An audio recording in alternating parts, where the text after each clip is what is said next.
carta que Paulo escreve aos Romanos.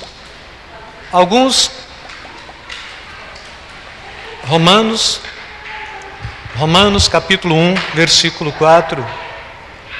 E alguns propõem que caso faltasse toda a Bíblia, mas se tivesse somente a carta que Paulo escreveu aos Romanos, seria o suficiente para termos em nós a consciência da salvação. E talvez seja porque esta carta seja a carta que mais a gente trabalha ela dentro da teologia mesmo, e em particular é a carta que eu mais gosto também.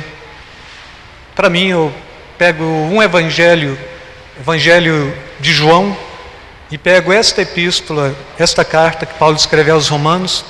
Isso aqui me satisfaz, estas duas, não é? E entre estes dois, então, a gente lê toda a Bíblia também. Capítulo 1, versículo 4, diz assim: e que mediante o Espírito de santidade foi declarado Filho de Deus, com poder, pela sua ressurreição dentre os mortos, Jesus Cristo, nosso Senhor. Versículo 5, por meio dele e por causa do seu nome, recebemos graça e apostolado para chamar dentre todas as nações um povo para a obediência que vem pela fé. E vocês também estão entre os chamados para pertencerem a Jesus. Amém? Podem sentar, amados. Bom tempo atrás eu estava aqui, do lado de fora, com o irmão, e eu fiz uma pergunta simples para ele. Perguntei: Jesus, ele era 100% Deus, 100% homem? E ele respondeu sim. Eu falei: mas quando foi que Jesus se atestou 100% Deus? E ele parou. Aí eu peguei e li isso aqui para ele e falei: tenta me explicar este versículo, não é? E que mediante o Espírito de santidade foi declarado Filho de Deus com poder, pela sua ressurreição dentre os mortos. Ele parou, ele ficou perturbado e ele tentou buscar aqui quando foi que Jesus foi proposto como sendo 100% homem e 100% Deus em toda a narrativa bíblica. E ele perturbou muito. Aí ele me perguntou: vem cá, pastor, mas então ele é declarado 100% Deus na sua ressurreição? Eu falei para ele: não. Pelo contrário, ele é 100% Deus, 100% homem, já na sua concepção. Ele nasce 100% homem, 100% Deus na sua concepção. E ele ficou há um bom tempo ruminando esta referência bíblica e tentando explicá-la. E ele não deu conta. E muito simples. E daí ele chegou em mim, posterior a esse confronto, porque sempre eu gostava de pô-los em aperto, porque a melhor forma de você aprender, do ponto de vista bíblico ainda, é quando você joga alguma coisa que desafia. E ele aceitou o desafio, passou um tempo, e ele veio, e ele chegou em mim, e não deu conta de resolver esse problema, esse dilema, porque a Bíblia está falando que ele foi ressuscitado com poder e declarado Filho de Deus com poder dentre a ressurreição dos mortos. Então, antes disto, eu não consigo vê-lo como Deus. Ele falou para mim, né? Eu falei: não, mas a Bíblia está atestando, Jesus, ele é Deus. E ainda o próprio escritor dos Hebreus fala: Deus, o teu Deus te ungirá com alegria mais do que os teus irmãos. E ele ficou um pouquinho mais perturbado ainda, e o tempo passou, e ele ruminou isso e tentou, até que ele não conseguiu sair desta proposta. Aí eu sentei com ele, fui explicar para ele, e falei: olha, Jesus, ele tem duas naturezas, correto? Correto. Uma natureza que ele tem é humana, e a outra é divina, correto? Ele: sim, correto. Então ele é 100% homem, ele é 100% Deus. Sim, sim. Então, quando a gente trabalha o conceito de Jesus, ele é o eternamente gerado do Pai. Ele parou, pensou: sim, porque ele existiu e existe todo o tempo. Ele se manifesta como homem na história, 2000 anos, mas ele e o Pai é um. Ele criou todas as coisas com Deus, João 1:1, e sem ele nada do que foi feito se fez. E se ele é gerado eternamente do Pai, ele é gerado da mesma substância do Pai. E se ele é gerado da mesma substância do Pai, então ele não foi criado uma criatura. Ele foi criado segundo a substância do Pai. Então ele é o Filho da mesma substância do Pai. Se ele é o Filho da mesma substância do Pai, logo ele é Deus. Não é? Sim, ele é Deus. E depois eu fui trazendo esta proposta para ele. Enquanto eterno, eterno com o Pai. Enquanto homem, homem perfeito. Correto? E ele sim. E depois eu continuei nesta mesma proposta, sujeito às mesmas paixões de qualquer homem.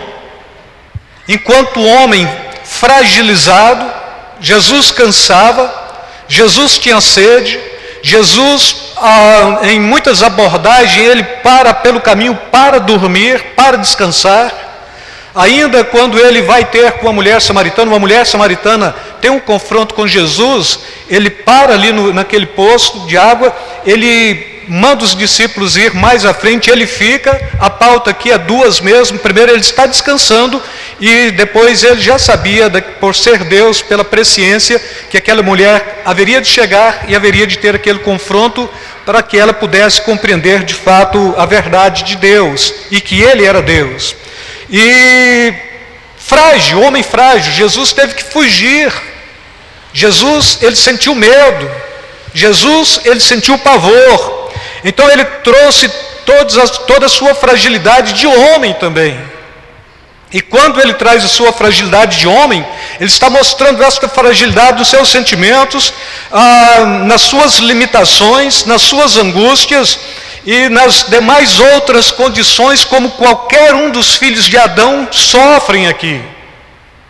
E o interessante, irmãos, é que nós tendemos a propor que Jesus, ele não é da linhagem de Adão, então por isso é que ele pôde nascer 100% homem, perfeito, mas a Bíblia está falando que ele é da linhagem de Adão. Em uma das genealogias bíblicas, a de Lucas, por exemplo, 3:34, está propondo filho de Adão. Então Jesus pega a mesma genealogia de Adão, não com a consequência do pecado de Adão, mas para se propor como homem perfeito. E quando ele vem com todas estas agonias, aflições, com todas estas fragilidades que alcançam e que afligem cotidianamente os filhos de Adão, aqueles que foram descendência de Adão e que posteriormente foram regenerados em Cristo Jesus, próprio Cristo também trouxe essa fragilidade em si, essa limitação daqueles que eram filhos de Adão também, mas com a única diferença: ele não pecou, ele não transgrediu, ele tem uma natureza perfeita como homem perfeito, porque esta parte da perfeição, ela não veio necessariamente da linhagem de Adão, mas ela vem logo da linhagem de Deus também. E a gente vai compreender este Cristo, que em tudo ele se assemelha ao homem, que tudo se parece com o homem. E nesta proposta, irmãos, quando ele se demonstra assim, pela sua transgressão, não de Jesus, mas a de Adão, mas ele é da linhagem de Adão sem transgressão, o filho de Adão segundo a carne, mas ele é filho de Deus segundo o Espírito. Então daí o motivo pelo qual ele não peca, é declarado filho de Deus com poder, por meio da ressurreição dentre os mortos. E é isto que Paulo está escrevendo aqui, que este Jesus, ele morre fragilizado, ele vai à cruz fragilizado, ele sofre toda a agonia na cruz como homem fragilizado, 100% homem, 100% fragilizado, angustiado. É aquele que, dado o momento da sua crucificação, ele se sente totalmente isolado e solitário também. E quando ele clama: Eli, Eli, lama sabachthani, Pai meu, Deus meu, por que me desamparastes? Ele está trazendo em si uma estrutura do homem fragilizado que sofreu e que o próprio Pai teve que virar a face para ele, porque de outra maneira, se Deus olhasse para o sofrimento do Filho, ele poderia de uma forma muito simples destruir toda a raça humana e acabar com tudo definitivamente, e talvez aquilo que viria a ser o processo da salvação seria o processo da condenação eterna para todos, por definitivo, mas a Bíblia diz que Deus amou o mundo de tal maneira, a ponto de entregar o seu único filho, para que todo aquele que nele crê não pereça, mas tenha vida eterna. E este Jesus da fragilidade, ele tem que ser um homem frágil para se identificar conosco. Então, quando eu paro para perceber a minha condição fragilizada, esta condição fragilizada, Jesus também, ele tomou isto sobre si. Ele não pecou, ele não transgrediu, ele não cometeu nenhum tipo de vacilo que qualquer um de nós cometemos o tempo todo. Ele sofreu, ele afligiu a sua alma, ele afligiu o seu espírito, e ele sempre estava dependente da ação e do poder do Espírito Santo o tempo todo. Então sempre a gente vai pegar Jesus orando. Jesus, ele sempre está despedindo a multidão, ele está tirando um tempo para si mesmo, ele está orando, ele está clamando, ele está adorando. Este Jesus da fragilidade é o Jesus homem que depende 100% da ação e do poder de Deus na sua vida. E quando a gente pega a narrativa dos evangelhos, ele está sempre em harmonia, em sintonia com o Pai. Ele está sempre aqui buscando a ação e o poder do Espírito Santo na sua vida, para que ele pudesse lograr êxito, para que ele pudesse cumprir o seu ministério.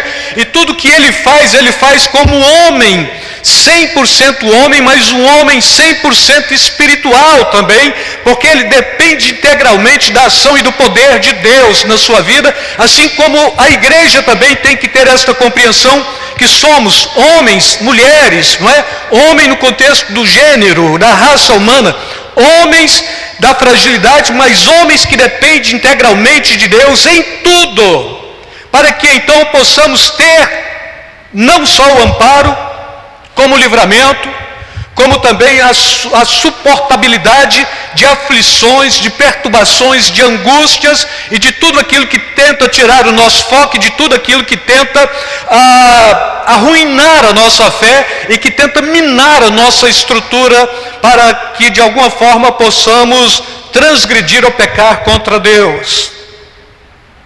Jesus, ele sobe ao monte, e por 40 dias ele é tentado como homem. A tentação de Jesus vai na dinâmica de muitas coisas, já falei sobre isso aqui, mas tenta ele do ponto de vista assistencial, tenta ele do ponto de vista do clamor, da legitimidade como filho de Deus, e sai tentando: olha, és o filho de Deus, transforma estas pedras em pães e come. És o filho de Deus, precipita-te daqui embaixo, porque está escrito no Salmo 91, dará ordem aos teus anjos, para que os teus pés não tropecem sobre pedra alguma. És o filho de Deus, és o filho de Deus, e sai propondo: mas se tu és o filho de Deus, e sai trazendo toda a compreensão para fazer com que Jesus transgredisse a estrutura do homem perfeito, mas do homem fragilizado, a ponto de chegar no momento ápice de o próprio Satanás cobrar dele adoração, por uma proposta simples que a igreja vem fazendo hoje com muita naturalidade: se você tão somente prostrar e me adorar, tudo isso que você está vendo por aí eu te dou. Teologia da prosperidade, irmãos. Você vai ter carrão, você vai ter casona, você vai ter aí um bom emprego, você vai ganhar aí rios de dinheiro, porque é meu. Satanás está falando: é meu, eu te dou. Ele não estava blefando. E é quando Jesus, neste conceito do homem 100% humano, fragilizado, mas dependente da graça e da misericórdia de Deus, e 100% espiritual também, porque o Espírito Santo era conduzido por ele, era conduzido pelo Espírito Santo, a ponto de tudo que ele propõe fazer, ele sempre está fazendo no Espírito ou através do Espírito Santo. É quando ele olha para Satanás e ele propõe: arreda-te, Satanás, porque está escrito: somente ao Senhor adorarás e somente ao teu Senhor prestará culto. Ou seja, o homem de Deus, ele tem toda a estrutura para sobrepor e para sobressair e para subjugar toda a estrutura das trevas, porque Jesus, ele vem na fragilidade humana, ele faz isto por cada um de nós e depois ele triunfa sobre o mal com a sua fragilidade, na sua estrutura humana, para propor que tinha um caminho para ser percorrido e que todos nós seríamos capazes de percorrer esse caminho, porque ele palmilhou e ele foi à frente primeiro. E quando ele termina esse ministério da sua fragilidade humana, termina sendo cravado em uma cruz para testar: sim, é homem, sim, é frágil, sim, vai morrer crucificado. Só que quando este homem da fragilidade morre na cruz do Calvário, ele morre perfeito, em santidade, em comunhão. Ele morre em plena dependência de Deus. Ele não blasfema, ele não cria circunstâncias para pensar possibilidades, mas a Bíblia diz que, em tendo nos amado, ele nos amou até o fim. E aquele Cristo que vai à cruz, aquele Cristo que se doa, aquele Cristo que se entrega, é aquele que morre mesmo, mas quando morre, ele é encontrado perfeito, ele é encontrado santo, ele é encontrado justo. E é quando ele ressuscita com poder dentre os mortos, que Paulo está falando neste contexto, e aqui nos traz justamente esta proposta, e que mediante o Espírito da Santidade foi declarado Filho de Deus com poder, por sua ressurreição dentre os mortos, propondo que quando ele ressuscita na sua condição humana, ele o está fazendo com poder. Então ele vive a fragilidade humana para que o homem pudesse compreender a sua própria fragilidade e posteriormente também pudesse vencer a morte e ressuscitar com poder. Então, para todo cristão que morre em Cristo Jesus, ou aqueles que estarão vivos quando da vida de Cristo, os que estarão vivos serão transformados, os que estiverem mortos, estes ressuscitarão perfeitos, com poder, para alcançar, para encontrar com Jesus nos ares. Jesus, ele mostra a sua fragilidade para que possamos compreender a nossa fragilidade, e posteriormente ele mostra a sua capacidade de morrer e de ressuscitar, nos deixando aqui esta premissa de esperança. Assim como ele morreu e ressuscitou dentre os mortos, todos quantos confiam nele também, todos quantos depositam a sua confiança e a sua esperança nele também, um dia há de ressuscitar dentre os mortos. E assim como Jesus foi glorificado com o Pai, assim também a igreja ou o cristão será glorificado por Jesus. E a Bíblia está falando que então, nesse contexto, nós somos co-herdeiros com Cristo, herdeiros de Deus e co-herdeiros com Cristo. Deus é aquele que propôs alcançarmos um reino de graça e de misericórdia, e faz com que Cristo vença a morte, e depois ele traz esta mesma proposta para que todo cristão possa vencer a morte também, dentro desta máxima, e poder herdar com Cristo, o Cristo 100% homem, aquilo que ele herdou. Não estamos falando do Cristo 100% Deus, porque o Cristo 100% Deus, ele não morre. O Cristo 100% Deus, ele não foi provado, ele não foi testado, ele não foi experimentado, ele não foi fragilizado. O Cristo 100% Deus é este que é aquele que está com o Pai desde o passado, desde a eternidade passada, o eternamente gerado. É este que sim fez todas as coisas no Evangelho de João, sem ele nada do que foi feito se fez. E é este que o próprio Jesus está falando lá em João 10, que eu dou a minha vida, espontaneamente a dou.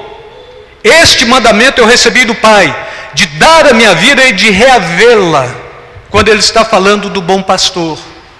Então, o reaver a sua vida é como Deus. Quem ressuscitou Jesus? Deus. Mas na pessoa de quem? A Bíblia está falando aqui, Jesus está falando que ele tinha poder para ressuscitar. Depois Paulo está falando que se habita em vós o Espírito daquele que ressuscitou a Jesus, mostrando também que o poder do Espírito Santo para ressuscitá-lo. E depois o próprio Deus Pai também, como sendo aquele poderoso que fez o seu próprio Filho ressuscitar dentre os mortos. Assim, Jesus vive a fragilidade do homem, para o homem compreender que Jesus em nada foi diferente de nós, somente no quesito transgressão ele não pecou, e depois ele vai à morte, ele ressuscita dentre os mortos, e praticamente ele está falando: eu vivi a fragilidade dos homens para que vocês possam viver a glória que eu estou tendo quando ressuscitado dentre os mortos. Então a igreja tem esta promessa, a igreja tem a promessa de ser uma igreja vencedora, uma igreja militante, uma igreja que vai triunfar, e uma igreja que vai ser glorificada por Deus e por Cristo Jesus. E nesse contexto, cada um de nós, irmãos, somos estes que aprendeu o caminho com Jesus.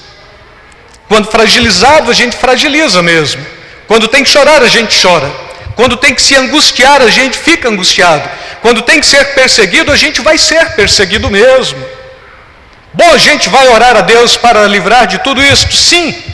Mas e se Ele achar que é bom que a gente passe por isto? Jesus ainda orou assim: Pai, que seja feita a tua vontade, não a minha, porque a vontade do Cristo, na sua estrutura humana, passa de mim este cálice.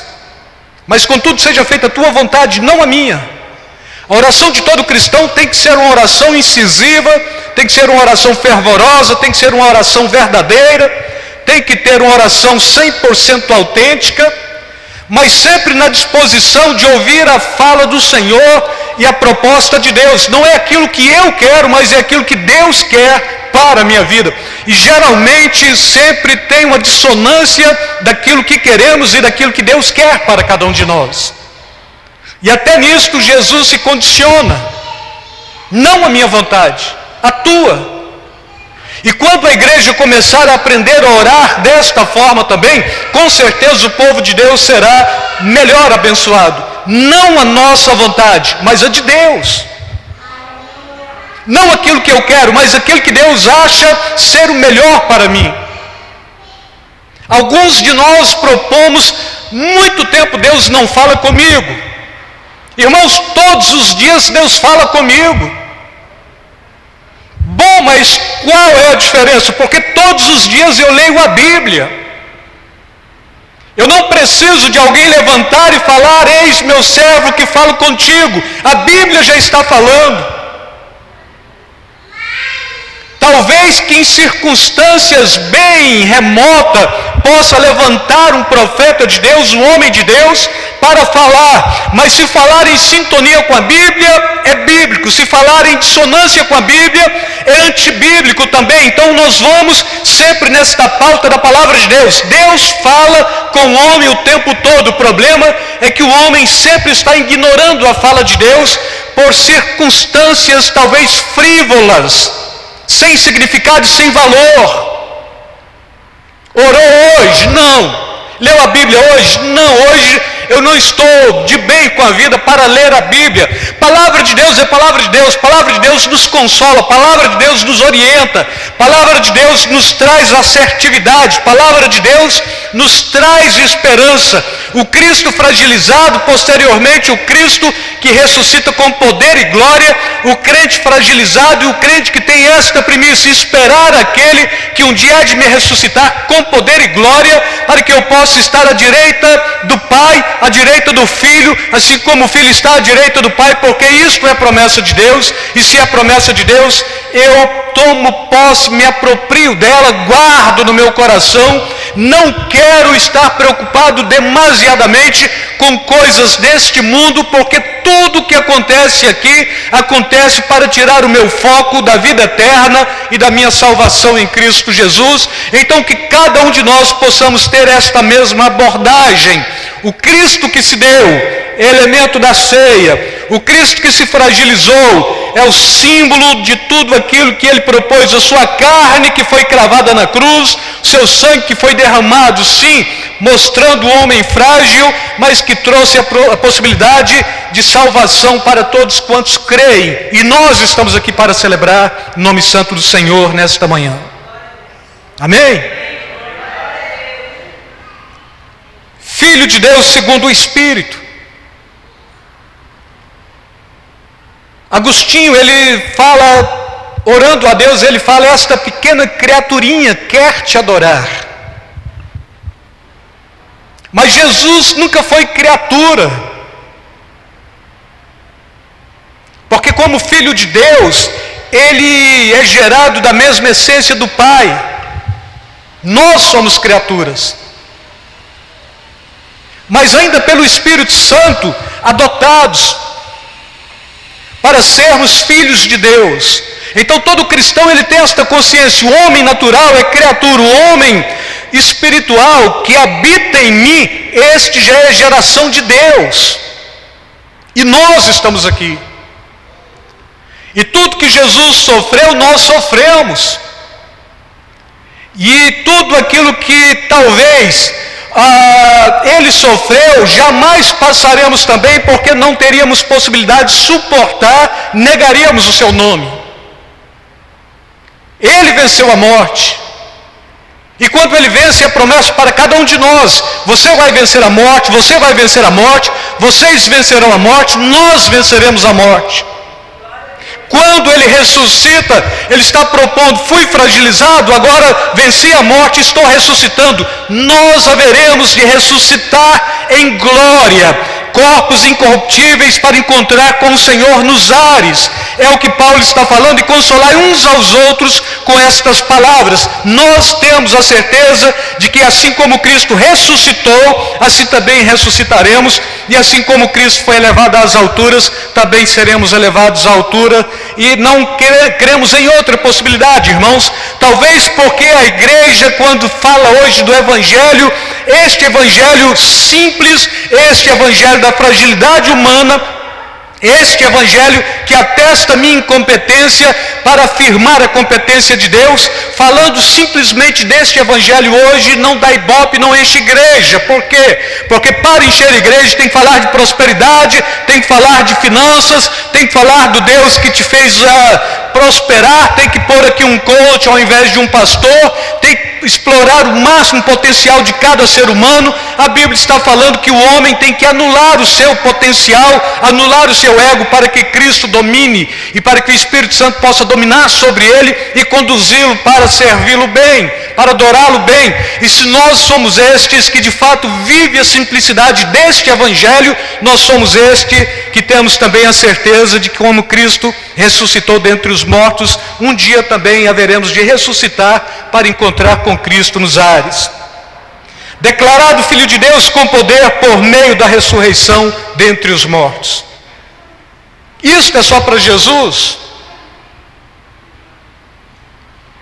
Isto é para cada um de nós.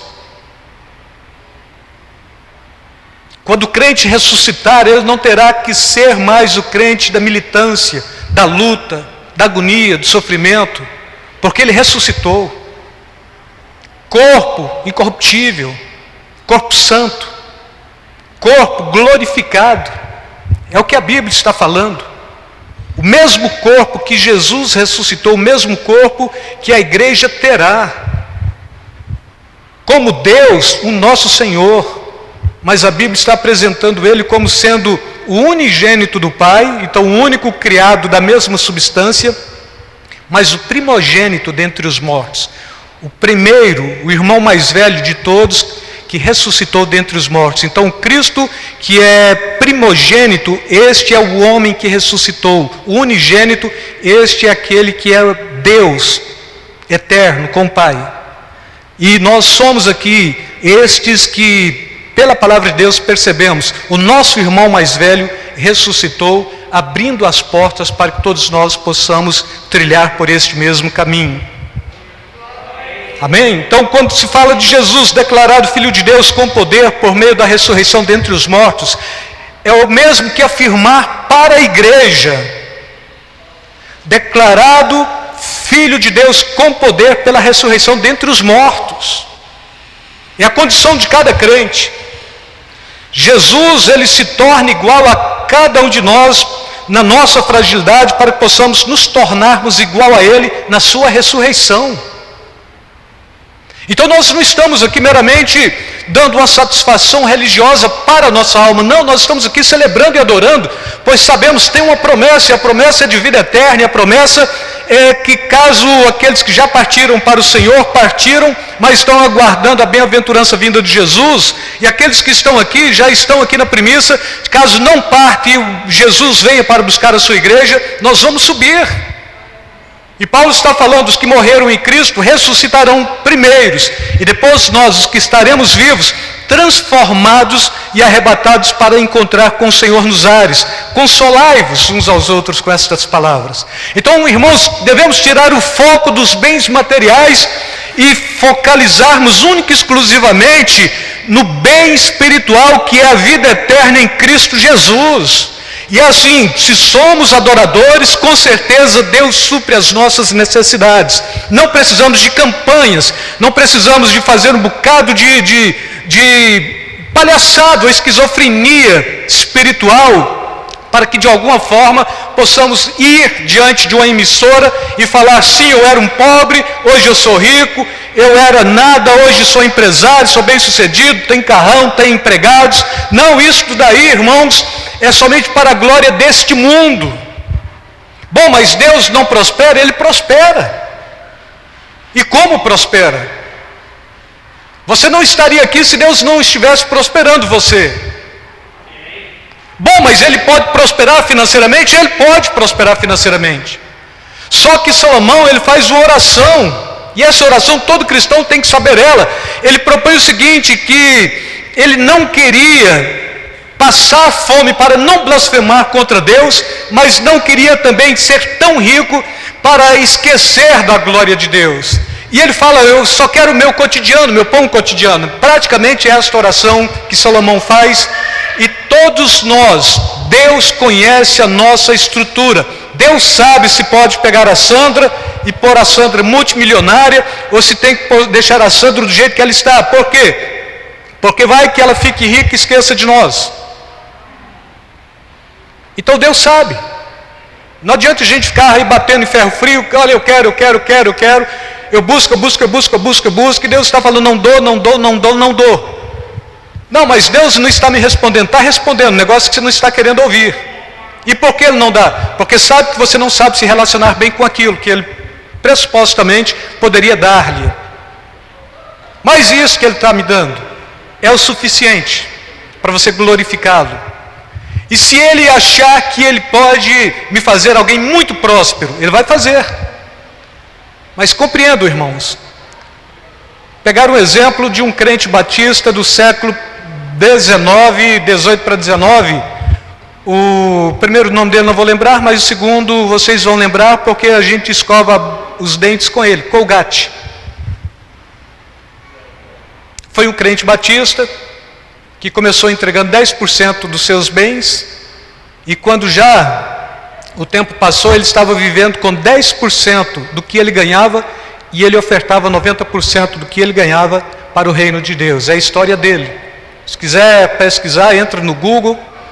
Hoje, Google tem essa facilidade, todos vocês vão compreender. E ele vivia com 10% de todo o seu faturamento, e ele pegava 90% e investia no reino, na obra de Deus.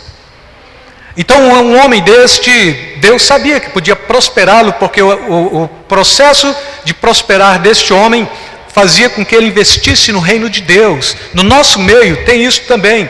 Deus pode levantar alguns de nós para termos patrimônio adequado e que de alguma forma possa nos dar uma tranquilidade a mais, um bom patrimônio financeiro, porque Ele sabe onde está o nosso coração, sabe que este patrimônio, ele está ali nas nossas mãos para administrar, e nós nunca seremos refém deste patrimônio, nunca serviremos este patrimônio, mas este patrimônio sempre será o nosso servo, porque todas as vezes que for necessário, a gente vai investir no reino de Deus.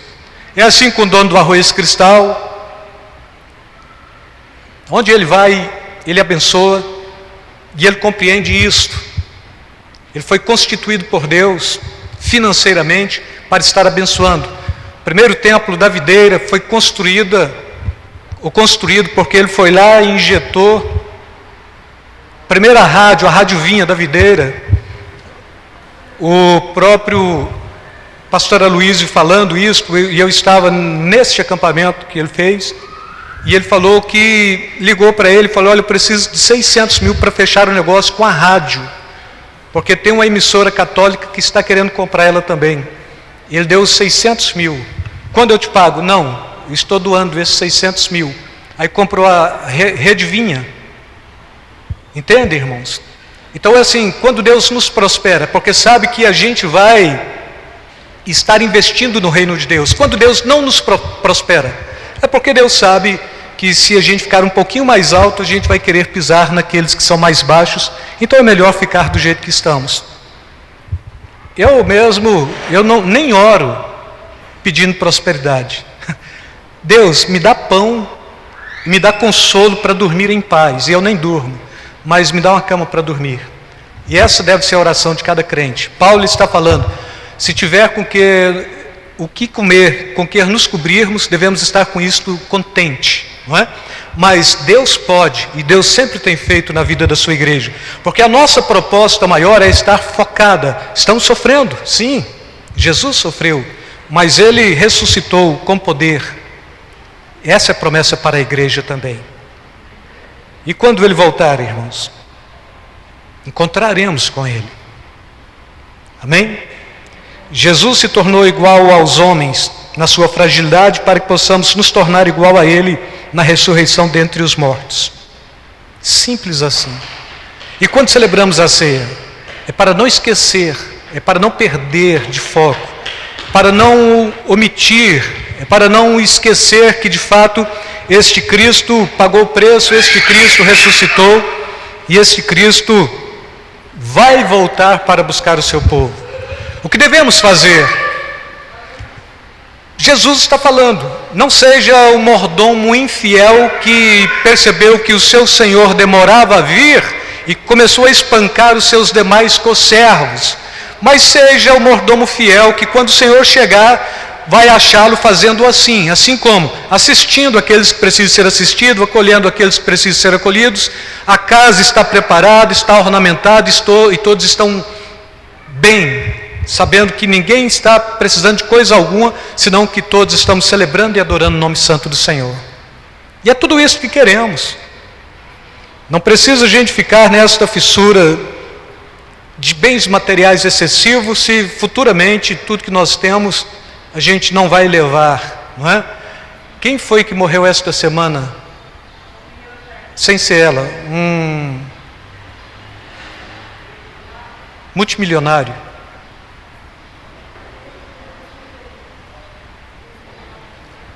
A Ludmila não, ela já estava se oferecendo em libação. A gente já sabia que era questão de dias mesmo, não é? Mas morreu alguém muito rico, não vou lembrar agora, e ele deixou tudo para quem? Não levou nada. Não levou nada. Corrupção nos governos, enriquecimento ilícito de políticos, vão morrer. O que eles vão levar? Nada. E ainda, se continuarem corruptos, vão para o inferno.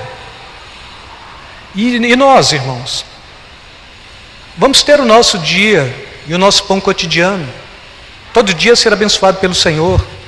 E quando o Senhor chegar, amém, nós vamos para o céu, porque nós já não somos mais desta terra, já não pertencemos mais a este lugar. Amém?